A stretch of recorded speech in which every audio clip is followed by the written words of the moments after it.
Hello friends, नमस्कार। Indian news sports page पर आप लोगों का बहुत बहुत स्वागत है। मैं हूं आपके साथ राहुल कादन और मेरे साथ हैं ऋतिक कपूर। आज हम दो ऐसी टीमों की बात करेंगे जिनके नाम सबसे ज्यादा आईपीएल टाइटल, अगर दोनों टीमों की बात करें तो कुल मिलाकर 9 आईपीएल ट्रॉफी ये दोनों टीमें जीत चुकी हैं, लेकिन इस बार सबसे फिसड्डी पॉइंट्स टेबल में सबसे निचले पायदान पर दोनों टीम नजर आई। जी, हम बात करें मुंबई इंडियंस और चेन्नई सुपर किंग्स की। चेन्नई सुपर किंग्स और मुंबई इंडियंस इस बार 14-14 मुकाबले खेलकर सिर्फ 4-4 जीत पाई है। 10-10 मुकाबलों में इन टीमों को हार का सामना करना पड़ा और ये टीमें पॉइंट्स टेबल में सबसे नीचे लगी हुई हैं। ऋतिक, बहुत सारी वजह कह सकती हैं कि जिनकी वजह से ये सब देखने को मिला कि मुंबई की तो शुरुआत ही अच्छी नहीं हुई। बिल्कुल। चेन्नई का जो कह सकते हैं कि ना शुरुआत अच्छी रही ना एंड अच्छा रहा। मुंबई ने हालांकि आखिर के 3 में से 2 मुकाबले अपने जीते, लेकिन बहुत अच्छी शुरुआत मुंबई को नहीं मिली। लगातार 8 मुकाबले हार, एक रिकॉर्ड बनाया। दूसरी तरफ चेन्नई है जो कभी इतने मुकाबले 10 मुकाबले आज तक कभी हारी नहीं है एक सीजन में। तो कहना कि दो ऐसी टीमें जो बहुत अच्छा कर सकती थी नहीं कर पाई। गलतियां कहाँ से हुई अगर मेरे से पूछो तो शुरुआत जो है ऑक्शन टेबल पर ही हो गई थी। मुंबई की बात करें तो गेंदबाज कोई दूसरा था ही नहीं जसप्रीत बुमराह का साथ देने के लिए, ना कोई स्पिनर इनका साथ देने के लिए था। ट्रेंट बोल्ट को इन्होंने छोड़ा, उसका इन्होंने रिप्लेसमेंट नहीं लिया। उसके अलावा अगर बात करें तो राहुल चहर इनके स्पिनर थे, जयंत यादव थे, उनका कोई रिप्लेसमेंट नहीं लिया, ना उनको रोकने की कोशिश की गई। बल्लेबाजी की बात करें तो क्विंटन डिकॉक इनके हाथ से चले गए।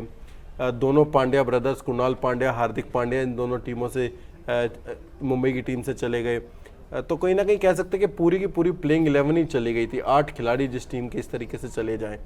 बिल्कुल। और इसके बाद ये हुआ कि चलो ऑक्शन में तो जो होना था हो गया, और उसके बाद जब मैदान पे उतरी टीम, पहला मैच खेली दिल्ली कैपिटल्स के खिलाफ, तो उसमें ही पता लग गया था कि उस मैच में खैर उस मुकाबले में तो जान दिखाई थी थोड़ी सी, उसमें उस मुकाबले फाइट दी थी वो तो आखिर में अक्षर पटेल और ललित यादव का जो बल्ला चला है ना, तो बहुत आसानी से दिल्ली वो मुकाबला जीत बिल्कुल। पूरा टूर्नामेंट में ये दिखा कि कप्तान खुद रोहित शर्मा का बल्ला नहीं चला, एक 50 नहीं आई उनकी, बेस्ट स्कोर उनका 48 ही रहा, जो भी अभी जो आखिरी मैच था उसमें बनाया उन्होंने। बिल्कुल। और दूसरी तरफ ईशान के सिर्फ 2 मैचों में 50 हैं, 50 से ऊपर के स्कोर है, लेकिन उसके बाद ईशान का बल्ले से भी ज्यादा रन नहीं आए। तो ओपनिंग स्टैंड से ही यहीं से कमी दिखनी शुरू हो गई थी, जहां पर बेस बनता है बल्लेबाजी का, वहीं से कमी दिखनी शुरू हो गई थी। और मुंबई इंडियंस के लिए परेशानी ये भी रही है ना ऋतिक के सूर्य कुमार यादव लगातार इंजर्ड रहे, शुरुआती मुकाबले उन्होंने मिस किए। बिल्कुल। बीच में वो टीम के साथ जुड़े, फिर इंजर्ड हो गए, फिर टीम से बाहर हो गए। फिर अगर बात करें तो ऑक्शन टेबल पर आपने 8 करोड़ रुपए खर्च करके टिम डेविड को जो है अपने साथ जोड़ा और उनको सारे मुकाबले खिलाए भी नहीं। शुरुआती 2 मुकाबले खिलाने के बाद आपने 1 महीने का उनको ब्रेक दे दिया, उसके बाद वो वापसी आए। तो भरोसा नहीं दिखा रहे थे अपने प्लेयरों पर, जिस चीज़ के लिए मुंबई जानी जाती है। और उस भरोसे की कमी का कारण ये था कि मुंबई की टीम जो है सबसे निचले पायदान पर इस वक्त पॉइंट्स टेबल में है। रोहित शर्मा का बल्ला नहीं चला, बिल्कुल ठीक कह रहे हैं। ईशान किशन इकलौते ऐसे बल्लेबाज जिन्होंने 400 प्लस रन बनाए इस टीम के लिए, नहीं तो कोई बल्लेबाज 400 तक भी नहीं पहुंच पाया। बहुत ज़्यादा मुश्किलें थी और शुरुआत जो थी बिल्कुल जो आप कह रहे हैं कि लगातार ऑक्शन टेबल से जो थी ना कि होमवर्क करके नहीं गए थे। ऐसा लग रहा था कि ईशान किशन के पीछे भागने के चक्कर में वो जो 15 करोड़ रुपए खर्च किए, बाकी सब प्लेयरों को जाने दिया, क्विंटन डिकॉक को जाने दिया, किसी और पे ज़्यादा दाव लगाया नहीं, तेज़ गेंदबाजों पर जो बाकी टीमें भरोसा जता रही थी वो नहीं दिखा पाए। तो बहुत ज़्यादा गलतियां मुंबई इंडियंस की तरफ से हुई। बॉडी लैंग्वेज आते आते आखिर में बदल गई थी एकदम। रोहित शर्मा बीच में हम लोगों ने स्टोरी भी चलाई थी कि रोहित शर्मा जो है ना पिच रिपोर्ट देखने जा रहे हैं, ना टीम हडल में बात कर रहे हैं। तो कुछ ना कुछ बहुत सारी कमियां मुंबई की तरफ से नजर आई।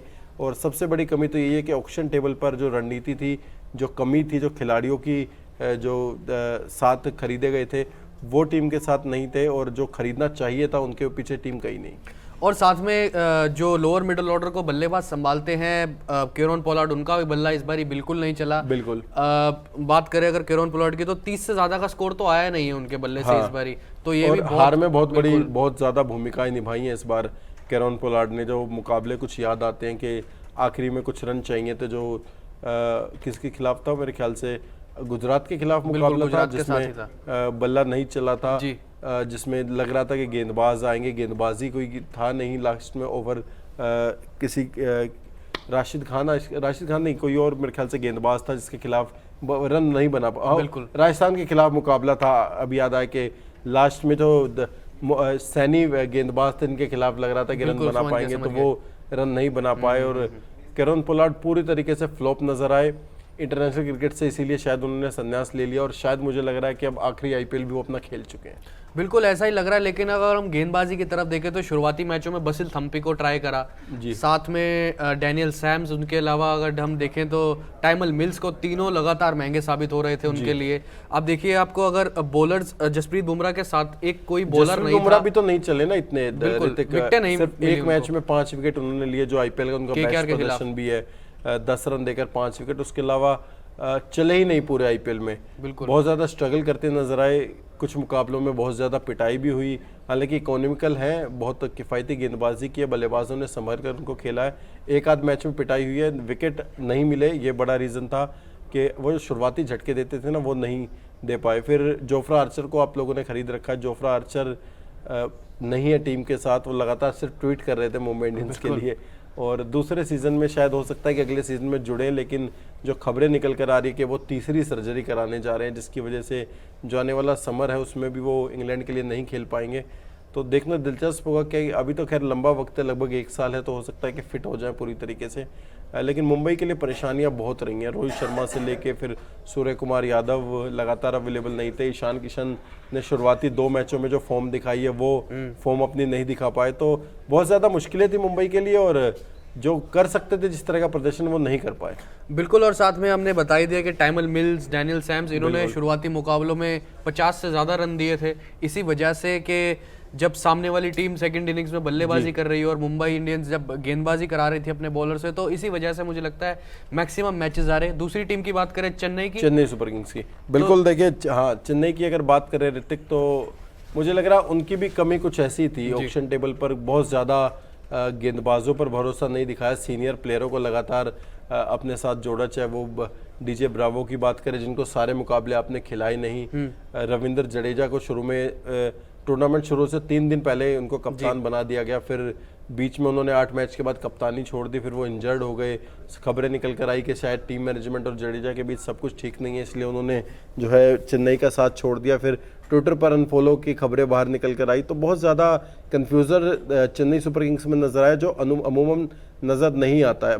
MS धोनी इकलौते सर्वा है चेन्नई सुपर किंग्स में और उन्हीं की चलती थी, लेकिन इस बार थोड़ा कन्फ्यूज़न शायद नज़र आया, और जो कह सकते हैं कि स्ट्रेटजी तो उनकी साफ नज़र आ रही थी कि आपने MS धोनी से ज़्यादा पैसे रविंद्र जडेजा को देके रिटेन किया था, तो समझ ही आ रहा था कि शायद कप्तानी के लिए इन फ्यूचर देख रहे हैं, लेकिन इसी सीज़न में कप्तान बना देंगे और उसका खामियाजा टीम को भुगतना पड़ा। शुरुआती 8 मुकाबलों में रविंद्र जडेजा कप्तान रहे, जिसमें से टीम सिर्फ 2 मुकाबले जीत पाई, 6 मुकाबले हार गई। बाद के 6 मुकाबलों में MS धोनी ने कप्तानी की, उसमें से भी टीम सिर्फ 2 मुकाबले जीत बिल्कुल, तो टोटल 4 मुकाबले जीते थे चेन्नई ने। लेकिन ओवरऑल देखे चेन्नई का सर अभी तक तो यही था कि शुरुआती मैचों से लेकर दोनों ओपनर्स नहीं चल पाए, क्योंकि शुरुआत में पहले मैच में ऋतुराज के साथ डेवोन कॉनवे ट्राई कराए थे, फिर डेवोन कॉनवे हटा दिया गया, एक तो हटा दिए गए थे और दूसरा वो चले गए थे, जिनकी शादी थी वापस न्यूजीलैंड चले गए थे। फिर उसके बाद हमने देखा रॉबिन उथप्पा को ट्राई करा गया, बीच में थोड़ी देर के लिए, थोड़े टाइम के लिए रॉबिन उथप्पा वहाँ पे फिट बैठ रहे थे, फिर तब तक ऋतुराज गायकवाड़ का बल्ला तब बिल्कुल शांत था। फिर गुजरात टाइटंस के खिलाफ जो मैच हुआ था उसमें 73 रनों की उन्होंने पारी खेली थी, और जो परेशानी मुंबई के लिए थी वही चेन्नई के लिए भी सीजन में नजर आई। गेंदबाजों में कुछ ज़्यादा दम था नहीं। मुकेश चौधरी, जिनकी MS धोनी ने बहुत तारीफ की, क्योंकि शुरुआती जब उन्होंने मुकाबले खेले तो बहुत ऑर्डिनरी गेंदबाज लग रहे थे, बहुत ज़्यादा स्विंग उनके हाथ में नज़र नहीं आ रही थी। हो सकता है कि प्रेशर था IPL खेलने का, लेकिन उसके बाद जब उन्होंने लय पकड़ी तो आखिर में आते आते थोड़े गेंदबाजी में सुधार किया। उनके साथ साथ 16 विकेटें उन्होंने अपने खाते में डाली। डीजे ब्रावो, उन्होंने 16 विकेट हासिल किए 10 मुकाबलों में। ये 2 गेंदबाज काफ़ी, महेश तीक्ष्णा की बात करें तो 10 विकेट उन्होंने निकाली, लेकिन जो कहते हैं इम्पैक्ट प्लेयर वो चेन्नई के लिए कोई नज़र नहीं आया। जो दीपक चहर पर बहुत ज़्यादा खर्चा किया, आपने 14 करोड़ रुपए में उनको ख़रीदा और उसके बाद वो अवेलेबल ही नहीं हो पाए। ऐसा लग रहा था कि 20 सीज़न में टीम के साथ जुड़ेंगे, वो आए नहीं। डेविड कॉनवे की आपने बात की, वो अपने देश लौट गए थे, बीच में 1-2 मैच में उनको ड्रॉप किया गया, बेंच पर बिठाया गया, उसके बावजूद उसे 7 मुकाबलों में 250 रन उन्होंने बना दिए। तो कहीं ना कहीं थोड़ी स्ट्रेटजी की कमी नज़र आई, उन खिलाड़ियों पर ज़्यादा भरोसा किया और कन्फ्यूज़न बहुत ज़्यादा नज़र आया। चाहे वो रविंद्र जडेजा को लेके लगा लो, चाहे वो अंबाती रायडू की खबरें देख लो, आप लगातार निकल कर बाहर आ रही थी कि अंबाती रायडू ने एक ट्वीट भी कर दिया था कि उनका डिलीट कर दिया था, फिर उसके बाद फिर वो डिलीट कर दिया गया। फिर चेन्नई के CEO हैं, उन्होंने आकर काशी विश्वनाथ ने आकर बयान दिया कि वो खेलते रहेंगे अभी आईपीएल। तो कन्फ्यूज़न बहुत ज़्यादा था और जैसा हाल मुंबई का था वही चेन्नई का इस बार देखने को। बिल्कुल वही हाल था, लेकिन चेन्नई के जिस तरीके की कंफ्यूजन बाहर भी थी, ऑफ द फील्ड भी थी, वही ऑन द फील्ड भी दिखी कि बल्लेबाजी में इतनी निरंतरता नहीं थी प्लेयर्स में। ऋतुराज गायकवाड़ भी बाद में चले, एक स्कोर उन्होंने 99 का भी बनाया था और 182 रनों की पार्टनरशिप करी थी डेवॉन कॉनवे के साथ, लेकिन बाद के मुकाबलों में तब भी चांस था क्वालिफाई करने का। फिर उसके बाद वही है कि जो इनके बॉलर्स थे, मुकेश चौधरी शुरुआत में नहीं चले, बाद में अच्छा करने लगे। मुंबई के खिलाफ जो टूर्नामेंट था जिसमें उन्होंने 3 विकेटें ली थी, तीनों टॉप ऑर्डर बल्लेबाजों को उन्होंने चलता किया था कम रनों पर, वहां से फिर मुकेश चौधरी अच्छा करने लगे थे। लेकिन जो ब्रावो थे उनको भी वो भी कहीं कहीं बार कंसिस्टेंसी अपनी भूल रहे थे, बीच बीच ब्रेक में कर रहे थे। बिल्कुल देखिए बहुत सारी मुश्किलें चेन्नई के लिए भी थी और MS धोनी के लिए अब कहा तो उन्होंने कि अगला सीजन वो फिर से खेलेंगे जी। जो उन्होंने बयान दिया, लेकिन क्या वो खेल पाएंगे, क्योंकि जो कि कोविड की वजह से बहुत सारे रिस्ट्रिक्शंस थे। इस सीजन भी पूरा का पूरा IPL आपको मुंबई में कराना पड़ा। प्लेऑफ के लिए आप बाहर ज़रूर निकले कि कोलकाता और फिर अहमदाबाद में 2-2 मुकाबले खेले जाएं, लेकिन क्या अगले साल भी कौन गारंटी नहीं है ना कि कोविड नहीं आएगा और सारे के सारे मुकाबले हर स्टेडियम मैदान पर खेले जाएंगे। जैसा कि MS धोनी ने कहा कि वो हर मैदान पर जाकर थैंक यू कहना चाहते हैं और अपना आखिरी मुकाबला चेन्नई में खेलना चाहते हैं। तो ऐसे में दिलचस्प रहेगा कि अब MS धोनी क्या करेंगे। अगर कोविड की वजह से मान लीजिएगा फिर से जो है मुकाबले सिर्फ मुंबई के शहर में या कहीं बाहर, जैसे कि UAE में 2 सीज़न लगातार हुए ख़त्म हुए, तो कहीं ना कहीं उस तरह के फैसले भी लिए जाएंगे। तो क्या MS धोनी फिर भी खेलते रहेंगे? क्योंकि अभी तक के जो कह सकते हैं कि एक ब्रांड वैल्यू तो है कि बड़ा नाम IPL के साथ जुड़ा हुआ है, वो हटेंगे तो नाम भी हटेगा। जो खबरें निकल कर आ रही हैं कि वो चेन्नई के CEO भी बन सकते हैं आने वाले। और उनके गैर मौजूदगी में कप्तानी कौन करेगा चेन्नई सुपर किंग्स की, ये भी बहुत बड़ा देखिए सवाल है। बहुत ज़्यादा कंफ्यूजन है। क्या रविंद्र जडेजा वापस आएंगे तो क्या उस फ्रेम ऑफ माइंड से खेल पाएंगे? फिर ऊपर से जिस तरह की वो बल्लेबाजी गेंदबाजी करते हैं वो बहुत ज़्यादा प्रेशर में, दबाव में नज़र आए, तो वो कहीं ना कहीं कारण है। ऋतुराज गायकवाड़ एक ऑप्शन, लगातार वीरेंद्र सहवाग ने भी नाम लिया कि उनको कप्तानी दे देनी चाहिए। मोइन अली एक ऑप्शन हो सकते हैं, वो ऑलराउंडर है इंग्लैंड के और अच्छी गेंदबाजी और बल्लेबाजी में भी बहुत योगदान देते हैं टीम के लिए। तो कुछ ऑप्शन तो है। अब चेन्नई के लिए भी रास्ता वहीं ख़त्म हो गया जब मुंबई के लिए था कि बहुत ज़्यादा बेहतर कर सकते थे, कर नहीं पाए। चाहे वो गेंदबाजों की कमी लगा लो, चाहे बल्लेबाजों का कह सकते हैं कि फॉर्म में ना आना लगा लो, बाकी दोनों टीमों की कमी लगभग एक जैसी नज़र आई। बिल्कुल एक जैसी नजर आई, लेकिन मुंबई में एक चीज़ का सबसे ज़्यादा उनको खामियाजा भुगतना पड़ा तब जब उन्होंने कि लगा कि ये चेंजेस को अडेप्ट नहीं कर रहे, क्योंकि टिम डेविड 8 करोड़ के खिलाड़ी जिन्होंने बाद के सेकंड हाफ में कितना बढ़िया करा, बहुत बेहतरीन उनको बल्लेबाजी पहले नहीं रखा टीम में, तो उस जगह पे वो उनको रखना चाहिए था। क्या पता हो सकता था मुकाबले जल्द जीत और जाते। वीरेंद्र सहवाग ने इस पे उनका एक बयान भी याद आता है, उन्होंने कहा कि आपने 8 करोड़ रुपए खर्चा किया, आपने उसके बाद भरोसा नहीं दिखाया उस प्लेयर पे। शुरुआती 2 मैचों में, पहले मैच में 1 रन पर आउट हो गए थे, दूसरे में 12 बना पाए थे, उसके बाद आपने 1 महीना उनको बेंच पर ही बिठा दिया, उनको खिलाया ही नहीं। लेकिन दोनों टीमों की अब अगले सीजन की रणनीति पे बात करें ना, तो मुंबई ज़्यादा ताकतवर नज़र आती है मुझे चेन्नई के मुकाबले में, क्योंकि मुंबई ने जो इन्वेस्ट किया है ना वो यंगस्टर्स पर किया है। बिल्कुल, और इस साल एक वो पॉजिटिव जो चाहे निकल वो के आया, टिम डेविड हो, बिल्कुल। चाहे ब्राविस हो, तिलक वर्मा हो, या फिर उसके अलावा अगर बात करें तो जोफ्रा आर्चर भी इस टीम के साथ जुड़ सकते हैं अगले सीजन में। बिल्कुल अगर ठीक होते हैं तो बिल्कुल फिट होते हैं पूरी तरीके से। तो दोनों की गेंदबाजी, बुमराह और आर्चर काफ़ी किफ़ायती और काफ़ी कह सकते हैं एक अच्छा ऑप्शन नज़र आ सकते हैं मुंबई के लिए। दूसरी तरफ चेन्नई है जिस पे लगातार बूढ़े शेरों पर दाव है।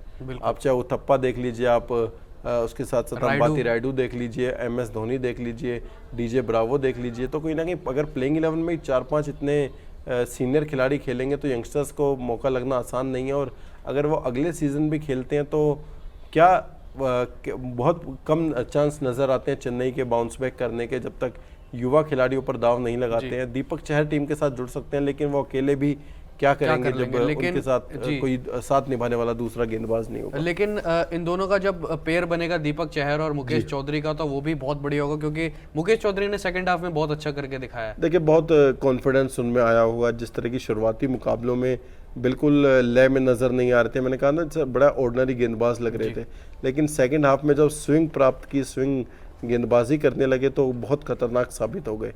अब देखना दिलचस्प यही होगा कि जब ये दोनों साथ में गेंदबाजी करेंगे, दीपक चहर और उसके साथ साथ मुकेश चौधरी, तो किस तरह की रणनीतियाँ टीम अपनाती है।